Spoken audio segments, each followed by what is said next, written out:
دیداری فلیکس کسیت های فساد دیدی، دخترت فاحشه کردی، بچت به ایمان. چنان حرص و حاریصی دنیا را با او میدهد که اصلا از دنیا سعادت دنیا و آخرت ما و شماست و نجات وطن و جامعه ما. معرکه ارتیس و فساد و شرابخانه و زیناخانه را دوست داشت. مرا نمیبیند، محشری مرا نمیبیند، دیداری مرا نمیبیند. هموطنان عزیز، معنای آیت که ایمان ما و شماست، سعادت دنیا و آخرت ما و شماست و نجات وطن و جامعه ما و شماست.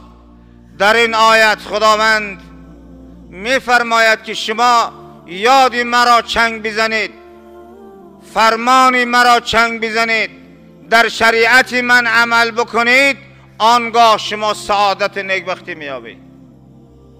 و الا در غیر این هرگز شما بخت سعادت را نمیبینید.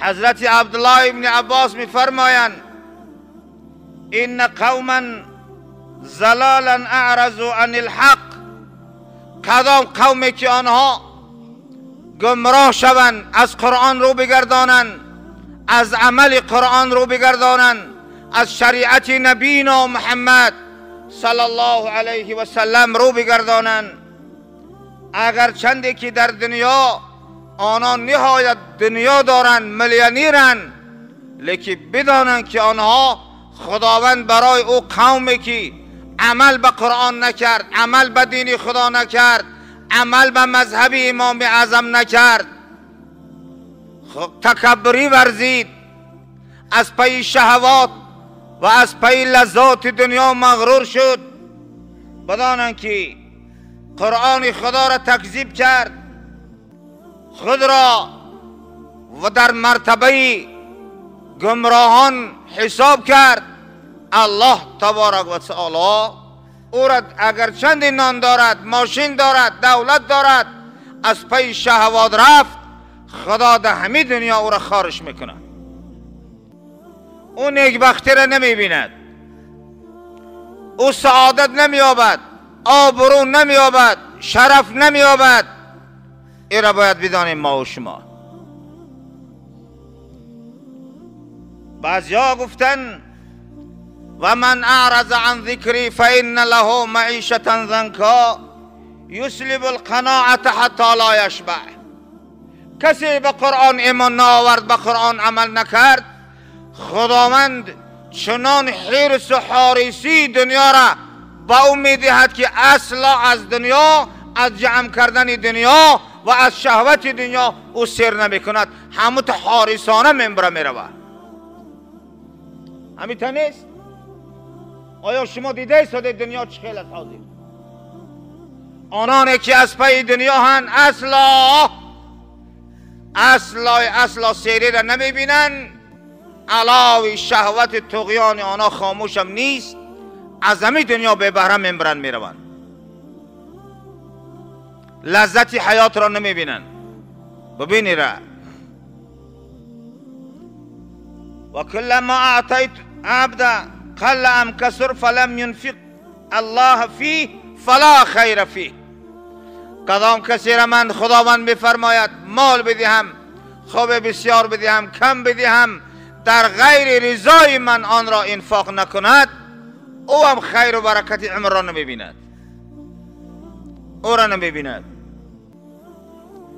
و کانوا اولی سعة فی الدنیا، زنک معیشه همین است. بعضیا میگویند کدام کسی که از حق رو گردان، از قرآن رو گردان، از عمل قرآن رو گردان، جامعه را فساد کرد، او به جان خود جبر کرد.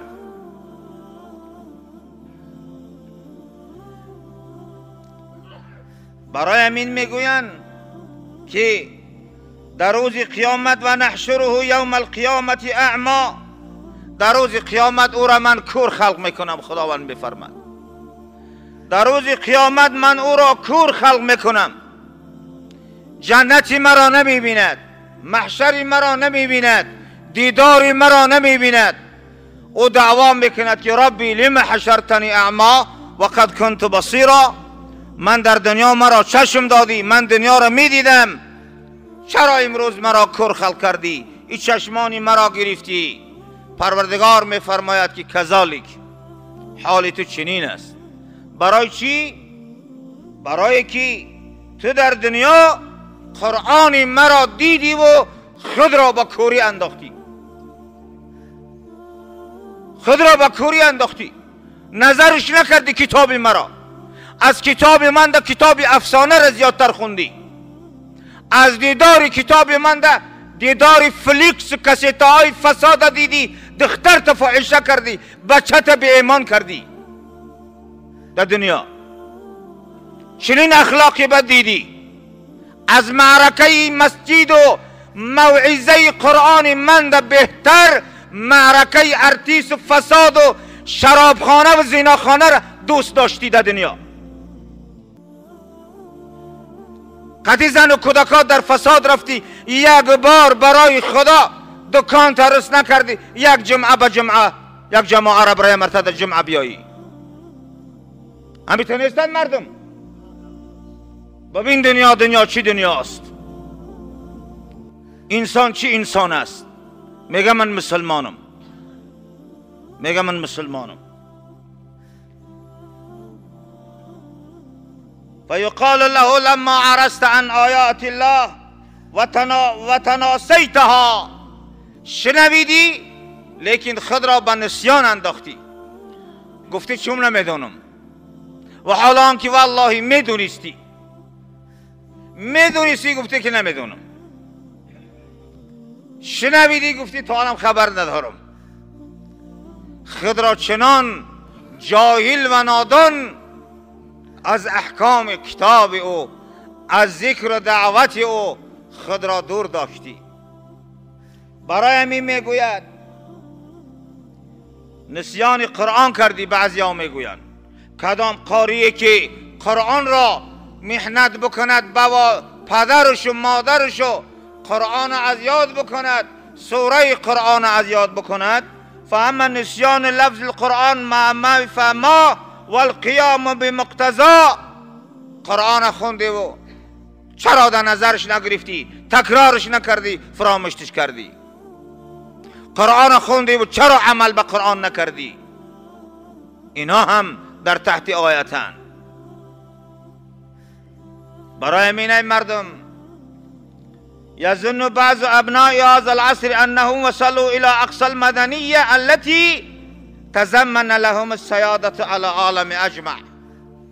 بعض انسان ها گمان میبرن ما با مدنیت رسیدیم. در زمان دموکرات آزادی ما خیلی به مدنیت رسیدیم، یک خونه های کرسکه کردگی یافتیم، این قرار رنگ دیده است، همون رنگ فریبش کرده است. همیتا نیستم امروز کرسکه فریبش کرده است. میگه ما به مدنیت رسیدیم، سیادت بر عالم، از همه عالم پیش رفتیم. خونه ها معشفی بالاش تنکگی آهنی شده است. تحت شعارات الحریه، در تحت شعار آزاد ما که آزاد زندگی داریم و مساوات، برابر حقوق شدیم، هم از زنکا و مردکا. عدالت انسانی قومی همه قوم و قبیله ما برابر شد. این را حیات میدانن، در حالتی که نمیدانن آیا این حریت و آزادی برای ملت چی نتیجه آورده است. چی نتیجه آورده است؟ فساد بالای فساد، علاوه فساد در لب دریاها، در میان باغها، در کوچه ها و در رستوران ها، زنا و فاحشگی ها، بی‌ادب و بد اخلاقی ها، شرمندگی ها و خودکشی ها و خودسوزی ها. در ببین نتیجهش همیتری است. بس همیتر نیست مسلمان ها. نمیفهمی شما؟ آیا چنین نیست عالم امروز؟ گمان دارن که ما مدنیت یافتیم، ما آزادیم. شکل آزادی در دین اسلام است، در دین اسلام است. بنابراین از قانون قرآن کدام جامعه و ملت قومی از قانون پاکی و پاکیزگی، عدالت انصاف رو گرداند، او قوم به غضب خدا مبتلا، شرمنده و رسوا خواهد شد. او قوم پلاو تر آبروناک نمی کند. هیچ کاغذ بسیار قطعی تو به آبرو نمی رسی، تو سعادت و بخت نمی آبی. میگو اما الدین فی نظره مستقیم، گمان میبرن که اسلام در نظر اونا یک کسل است. چنانچه اتیستای قدیم آنها میگفتن دین افیون است، کلمه شعاراتشون بود. فإنه لا علاقة له بهذه المدنیت الحاضره. گمان میبرن که دین اگر مردم در راه راستی تعلقات کتاب الله و سنت رسول الله برون، او به مدنیت حاضره ما یگان علاقه نداره. این کار ما دیگر است، او کار اونا دیگر است. نمیدانند که یا بندگان خدا هن، امتان محمد مصطفی هن، آسمان و زمین از خداست، آب روان از خداست، دریاها از خداست، ما بندگان خدا، جان از خداست. یفعل الله ما یشاء و یحکم ما یرید. الله چیزی بخواه حکم میکنه، میخواه باران میتیه، نمیخواه نمیتیه. در یک زمان اگر ما فساد کنیم، غضب خدا بیاید چپش کنه، یگان دولت و حکومت، یگان قانون در درگاه خدا قدری نداره. طرفت العین جهان بر هم زند، کس نمیتاند که اینجا دم زند. در یک موجه زدن اگر چپش کنه، کی میتانه که گپ زنه؟ کی میتانه؟ کی میتانه؟ دنیا کیه؟ دنیا تو بنده کیستی؟ تو بخواهی، اگر گفت جمعه گذشته گفتم من شاء فلیؤمن و من شاء